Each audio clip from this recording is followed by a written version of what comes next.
It was a very impressive showing for the first annual Queens World Film Festival in Jackson Heights, Queens. From March 3rd through the 6th, hundreds of movie makers and movie lovers alike gathered at the historic Jackson Heights Cinema to celebrate the art of film. Film Festival Director Katha Cato says this was a great success. We have had an amazing response, and it's the power of the internet. We really formed a community with the filmmakers early on by Facebooking everybody and tweeting and whatever everybody. And then we sent out a pretty good press release and targeted some pretty good films.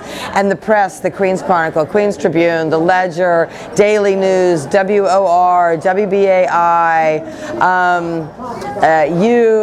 New York One has been super supportive. So really, obviously, I think the press knows that the public is interested in this. The public are interested in this, and they've been coming out. So Monday, when we kind of regroup, we'll find out what year 2 looks like, but right now it looks pretty good. We're very happy. Now the big hit at the Queens World Film Festival was Maggie Marvel, Hired Killer, Single Mom, part of the Saturday night Mobster Mash block of films. Almost the entire cast of this independent dark comedy showed up. In fact, they packed the theater and won the Audience Choice Award for Best Film. The film stars Selena Beretta and Diana Brennan as mother-daughter in this independent film comedy. I'm super excited. I just was excited on the 7 train over here. I said I'd never been on the 7 train before. And then I got out and I was like, I don't know where I am, but I'm so excited to watch this film. Well, it's actually really exciting because the theaters are really just beautiful in general, and just to be in a movie is just amazing. Well, it's kind of an odd feeling because it's just kind of like, hey, that's me on the screen, and other things like, I could have done better in that. It's embarrassing at some points because it's like, that's me on the screen. I don't know, it's a weird feeling. I think it's, as part of New York, it is a very diverse place, and it's a hub of where everyone comes who is artistic in any way, and it's why all of the indie movies are being created here, and even the Hollywood movies are being cast with actors from New York, because New York is the center of the creative world, I think. So it's exciting to be here, and I'm happy to be part of the Queens Film Festival. Bill Cerisi, who's originally from Queens, submitted his short film, Vino. I'm a native Queens, New Yorker, born and raised in Richmond Hill, Queens.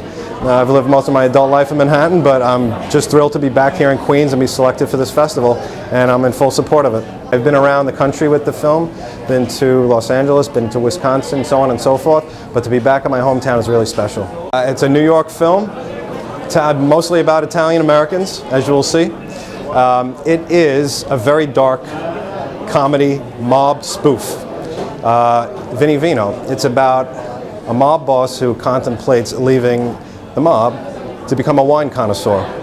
It's The Godfather meets The Sopranos, meets Goodfellas, meets Sideways. A friend of mine came over one night, showed me a trailer on YouTube, a 2-minute trailer of a friend of ours, a mutual friend of ours, who was in a mob film. He moved out to Los Angeles. She showed me the trailer. It was marketed as a drama. I found it to be hysterical because every 2 minutes somebody was dropping the F-bomb and getting whacked. And I said, I know I have a short comedy here.